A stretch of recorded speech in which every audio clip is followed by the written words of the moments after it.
Hey, Gang AV here, and welcome to my review of the G.I. Joe Air Command 3-pack from, which was an exclusive at Toys R Us back in the day. This is an old set. Even though it's a modern set, it's still pretty old. This came out at least 10 years ago, um, maybe even 15. I'm not entirely sure. I picked this up on eBay. Actually, I sent the link to my wife right before Christmas as a possible Christmas gift from me. So it was she came through. She got it for me for Christmas, and I'm here to review it for you now. Been looking forward to opening this. This includes Ace, Wild Bill, and Skyduster. These are all 25th anniversary versions of those three characters. Unique paint schemes on both Ace and Wild Bill, who had been offered previously in other vehicles and or even carded. This is, to my knowledge, the first representation we've had of Skyduster in the modern era. I believe there may have been a Skyduster or a Starduster, as he is clearly a homage to. As a con exclusive, I don't have that one.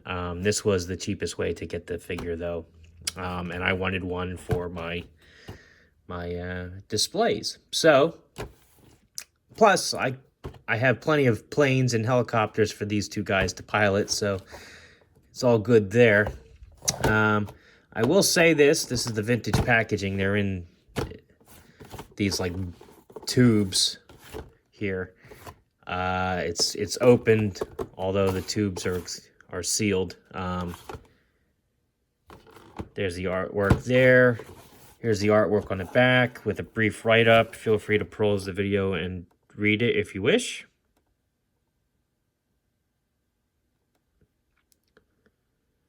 All right, yeah, it looks like 2008. So yeah, these were 12 years old. That's it for the other side. There's the bottom. Locked on target. Blast Cobra out of the sky. That's all that says. www.gijo.com. And I'm about to attempt to open this as carefully as I can because I'm fairly certain the file cards and everything are inside. I don't want to ruin anything. I do know from past experience with other sets that this particular packaging is kind of a pain. I'm never quite sure where to open it without with as little damage as possible. Yeah, I don't know how I'm gonna open this without ripping it, so I'm gonna have to rip into it.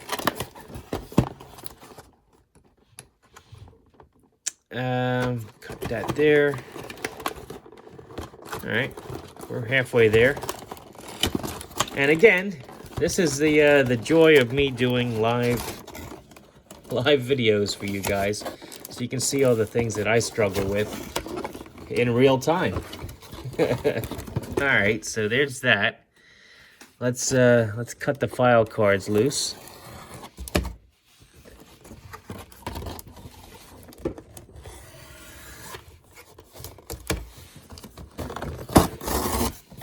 Okay, we'll have a look at them in a minute. Let me just get everything else free from the packaging.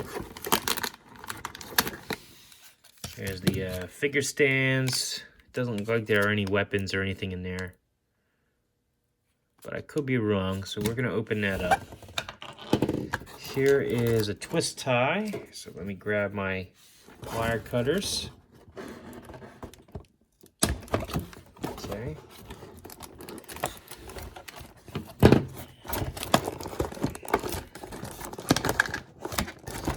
And looks like we're taped in.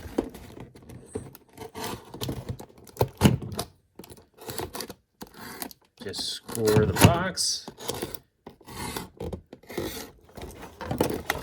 And that should free up the tubes. There we go. Get this out of the way. Get that out of the way. All right. Let's cut along the bottoms of the tubes here where the tape is.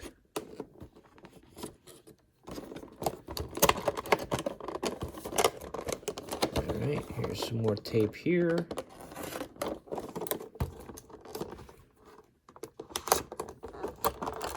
And tape there where Wild Bill is at. And there we go. Almost there.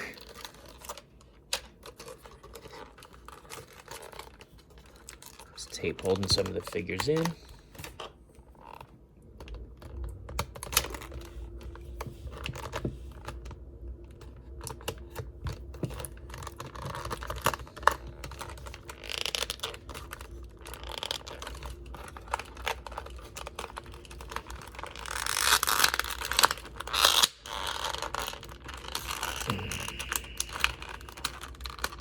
Oh, yep, he's got a rubber band holding them in. Any other rubber bands? Yep. Okay, Skyduster's out of there. Let's cut the rubber bands on the rest of the guys. Man, I'll tell you, they do not want you to play with your toys, do they? Let's get Captain Ace out of there. Man, he doesn't want to budge.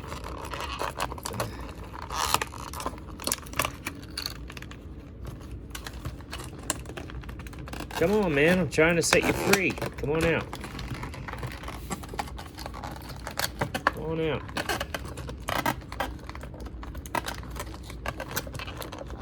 There we go. There's Cat Mace. There's his helmet. And Wild Bill.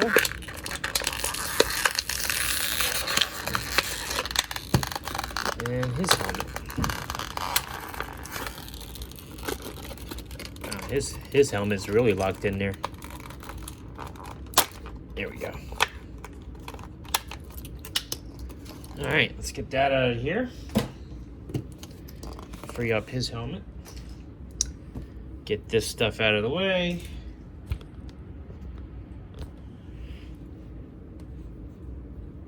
All right, stand him up.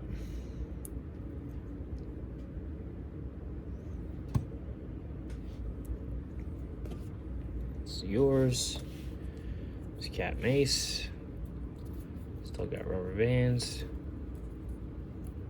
connected to his legs here. There we go.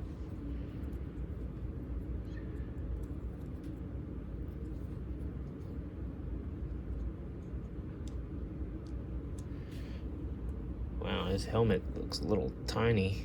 Hope that fits on his head.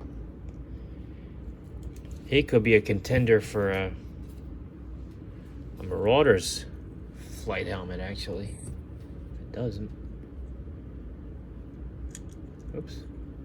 Skyduster.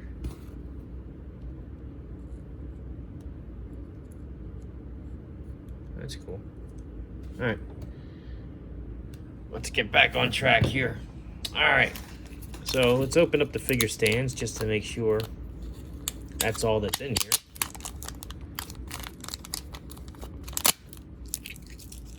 Sometimes they include little pistols and stuff in there too. Looks like Skyduster's got a sheath on his, but nothing to go in it, huh? Okay. That's unfortunate. So there's Wild Bill, Skyduster, and Cat Mace. Alright, let's have a look at the file cards.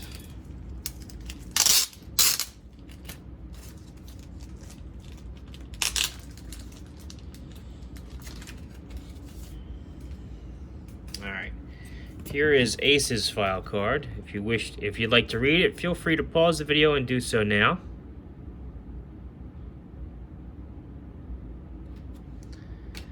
Alright, here's Wild Bill's file card. If If you'd like to read it, feel free to pause the video and do so.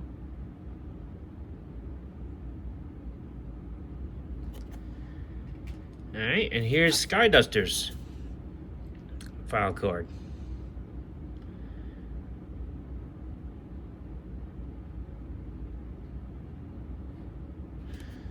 Alright, very cool. Let's have a look at the figures themselves. We'll start with Captain Ace first. He came packaged with a pistol, and he's still got rubber bands on him. Can't seem to free this guy up. Alright, so he came packaged with his pistol in his hand, but it doesn't look like he's got anywhere to store it.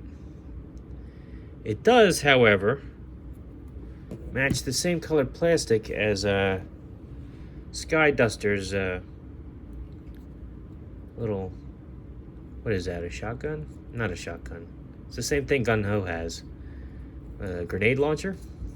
And unfortunately, it doesn't fit in his knife sheath. It will fit in his boot, though, it looks like. Ooh. It looks like it should, but that's pretty tight in there.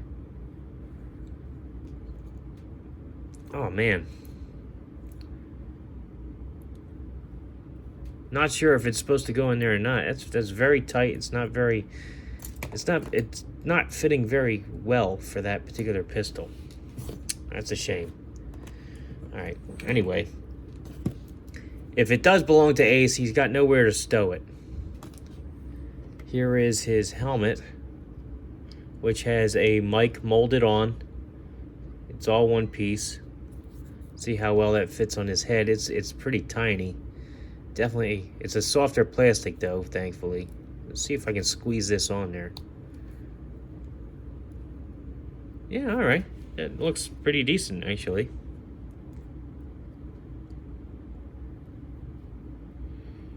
It doesn't look too bad. Actually, kind of reminds me of like the World Peacekeepers type of thing. Not really something you'd see from Hasbro. Alright. So he's just in a straight up green jumpsuit, which works. Not too bad. Nothing wrong with that. His standard articulation for G.I. Joes of this era. So his head's on a ball joint. He can look up and down. Cock his head from side to side. He can do a full 360. His arms do a full 360. He can put his arms up about this high, which is nice. He's got nothing at the bicep. His elbows will bend about 90 degrees up and a little bit down. He also has a rotation joint there at the elbow. His wrists rotate 360 degrees. There is no bend. He's got torso articulation right below his rib cage, which allows for a decent range of motion up there. Nothing at the waist. His hips can go out about this far. He can kick his leg up about like that. He's got a double jointed knee, and the lower joint is a little stiff on mine. He can kick his heel back about that far. And his ankle will do a full 360 as well as bend down and bend up slightly. Not too bad.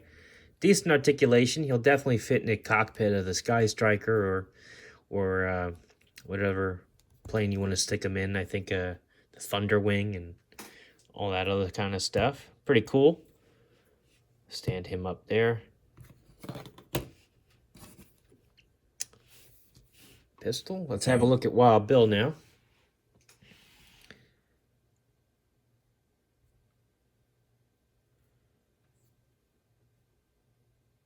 He's still got rubber bands on him too, huh? And on his hands holding his pistols in. Alright. Yeah, there's another one.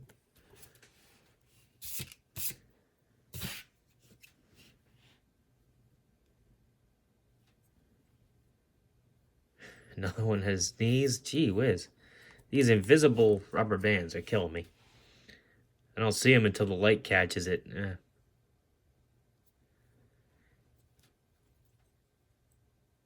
This is this sculpt has been reused before for Wild Bill. I know I have an exact version of this, except for he's in different colors. This one black and gray actually looks pretty decent. Um, so he comes with two different revolvers. They're both identical. Let's get them off of his hands here.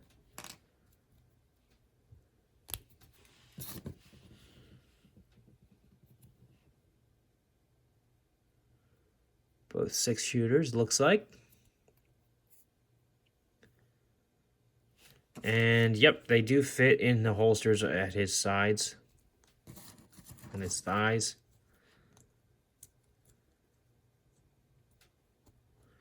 Although they are a little loose in there.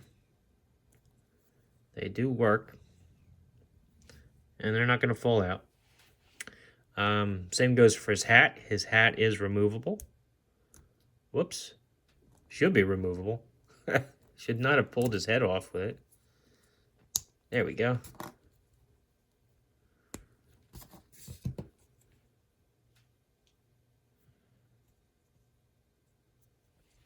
Nice detail on it with the Civil War swords on there.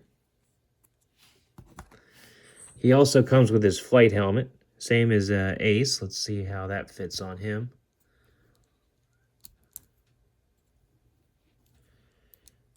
It's a bit more snug on Wild Bill. I can't really seem to get it up and over his sunglasses, and quite frankly, his head is pretty loose on his neck joint to the point where I may have trouble getting it off of his head.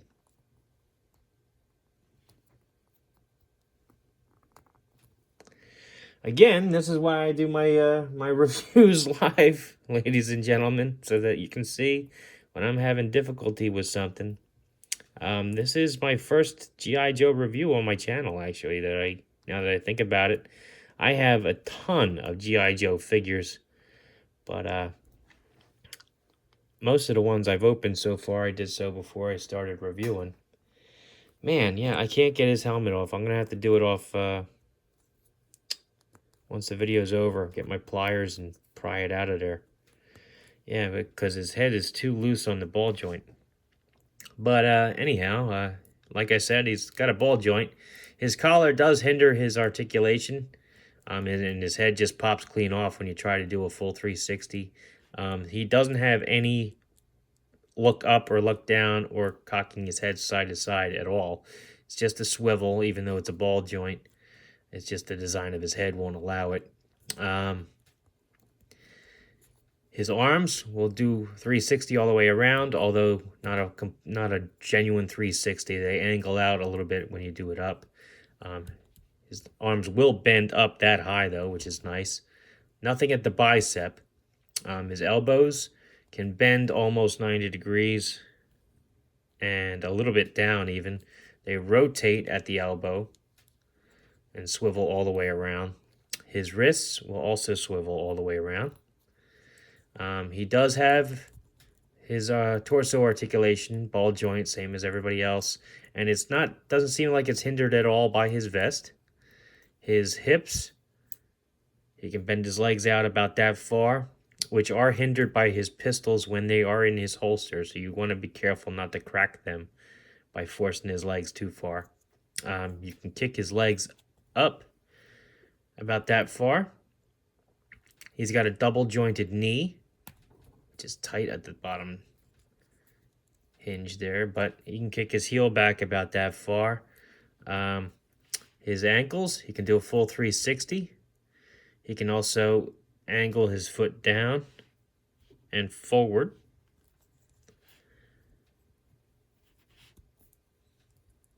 It's not bad, but I'm a little underwhelmed too.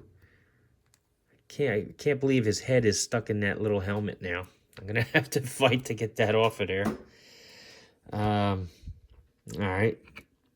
Let's have a look at Skyduster now. The main reason why I wanted this set to begin with. Not that I can't use the other figures, but this was the only affordable way for me to get this character in the modern era. Although he's not really Starduster, he's more Skyduster. Not sure what the difference really is. But, as you can see, he comes with his helmet and visor, which is made of transparent plastic. His helmet doesn't really fit that well, but the visor does go over his eyes, which is nice. Helmet is kind of loose on there. He's got his laser pistol, which connects to his backpack, his jetpack, via this little cable here. Helmet just fell off.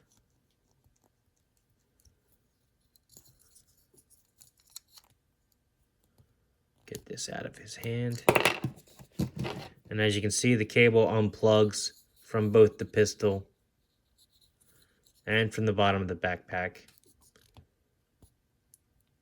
I know it does unplug. I don't want to break it though. It's very stiff. It doesn't seem to want to come loose. So I'm just going to leave it. This is an old toy. It's been in the package for a long time. I got to loosen things up before I can force them. It looks like he shares the arms with the modern version of Flint. So his hands are kind of funky and angled at a weird in a weird position. Some of these 25th anniversary Joes, their sculpting wasn't all that great, unfortunately. His head is on a ball joint. We'll do a full 360. He can look, well, he can't look up and down or rock his head at all. Can move his arm all the way around. Can put it up very high. There's nothing at the bicep. However, he does have a peg at the elbow, which allows him to rotate it. He can also bend 90 degrees and a little bit down even. He has rotation at his wrist, right above his glove. He's got the chest articulation on a ball joint, so you can get a good range of motion there. Move his legs out. Ooh, this one does not want to go. And I'm not going to force it, but he can move his legs out about that far. He can kick this leg up about like that. He has double jointed knees, and that bottom knee is stiff, but you can kick him back about that far. Yeah, that's not going to bend for me any more than that. Okay. He can rotate his ankles about like that. Kick his heel back like that, and forward about like that. So, not bad articulation. It's pretty standard for the 25th anniversary line. It wasn't until we got into the Pursuit of Cobra and then the 50th anniversary that we really started to see what they could do with this particular size and scale and design of figure.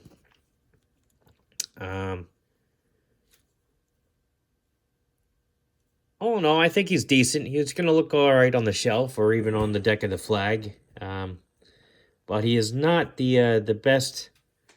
None of these guys are the best versions of this particular style of figure. Unfortunately, they still have their shortcomings. Figures that they make now in this scale are much better. Man, I'm just trying to get you to stand for the sake of the review here. There you go. He also comes with this, which was his grenade launcher. Same grenade launcher that Gung Ho came with in the 25th anniversary line. He's got this rubber band on here, which is tightly wound. And I'm better off just cutting it. There we go. As you can see, it just collapsed on me. Reason for that is because it's held on with a very, there we go, a very temperamental little hinge. Basically, they articulated the weapon, so you can actually put a scope up, the sight up, I'm sorry, excuse me. So the sight comes up, and you can even crack it opened to make like you're about to load a grenade. Very cool. I do like this accessory quite a bit. I like the fact that they gave him the grenade launcher, just like the Starduster had when we were kids. Very cool. Little upset that they gave him empty holsters with nothing to put in it, though. That is a little... That is kind of a drawback, we'll be honest. Alright, so let's do size comparison now. Obviously, these are modern G.I. Joes, so they're 4 inches tall. I don't need to bring in the modern Snake Eyes to show you how they measure up. But I will bring in the vintage Snake Eyes, so that you can see the size difference between them and him. As you can see, they are noticeably taller, but not overly so. It's not too bad. The modern G.I. Joes didn't actually get more tall until like the 50th line, when they actually had a lot more obvious height. Here they are next to a Boss Fight Studio 4-inch Knight figure. As you can see, they scale very well with that. All in all, I'm happy with the purchase. I wouldn't break the bank in order to get this particular set now that I have it in hand. I'm very happy to have it. But Wild Bill and Ace are both available in other ways. The Ace that comes with the Sky Striker, for example, has much better paint apps and a much better helmet. This particular Wild Bill, he was available carded. He was available with, I believe, the Tiger Rat. And I think one other way, too, now that I think about it. So if you wanted a Wild Bill, there are much more options than this one. I went out of the way to get this particular set for Skyduster in particular, because I wanted that character represented in my modern line. My modern collection of figures. I am happy with him. I think he could have been executed a bit better. However, I am a little disappointed that he's got empty holsters. I am a little disappointed that the helmet doesn't fit snugly on his head. And they could have picked better arms to give him than the ones that Flint had. I was never a fan of that particular mold. But all in all, I'm still glad to have them, and if you can find this particular set for a reasonable price, I don't think you'll be disappointed either. So anyway, before we hit the 30-minute mark, let me just say that this has been AV. If you like this video, check out my channel. If you like what you see there, then please subscribe, and as always, thanks for watching.